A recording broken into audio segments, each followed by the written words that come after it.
தேசிய மக்கள் சக்தி கட்சி வெற்றி பெற்ற அனைத்து உள்ளூராட்சி நிறுவனங்களிலும் ஆட்சி அமைக்கும் என ஜனாதிபதி அனுரகுமார திசாநாயக்க தெரிவித்துள்ளார். அனைவரும் பொதுமக்களின் ஆணைக்கு ஏற்ப செயற்பட கடமைப்பட்டுள்ளனர் என்றும் ஆணைக்கு எதிராக யாராவது செயல்பட்டால் அரசியலமைப்பு, சட்டம் மற்றும் அரசியல் அதிகாரத்தை பயன்படுத்தி அந்த முயற்சிகளை தடுக்க நடவடிக்கை எடுக்கப்படும் என அவர் சுட்டிக்காட்டினார்.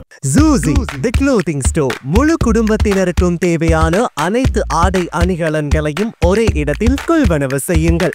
அனைவருக்கும் ட்ரெண்டிங்கான எக்ஸ்க்ளூசிவ் கலெக்ஷன்ஸ் எங்களிடம். கொட்டஹென, ஹேட்டன் மற்றும் வில்லபத்தை புதிய கிளையில். சந்தோஷமான தருணங்களை ஜூசியுடன் கொண்டாடுங்கள். மகாதேவி திறந்தவெளி அரங்கில் நேற்று இடம்பெற்ற மக்கள் விடுதலை முன்னணியின் 60வது ஆண்டு நிறைவு விழாவில் கலந்து கொண்டு உரையாற்றும் போதே ஜனாதிபதி அனுரகுமார திசாநாயக்க இதனை தெரிவித்தார்.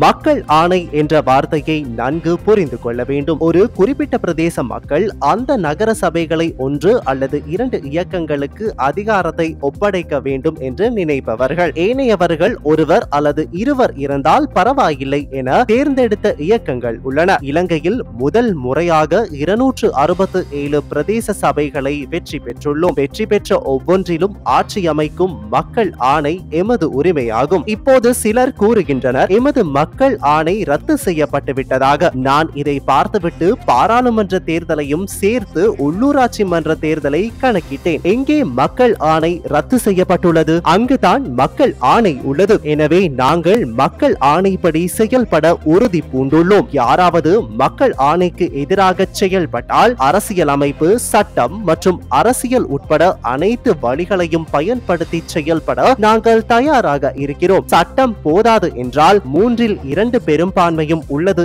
என அவர் தெரிவித்தார்.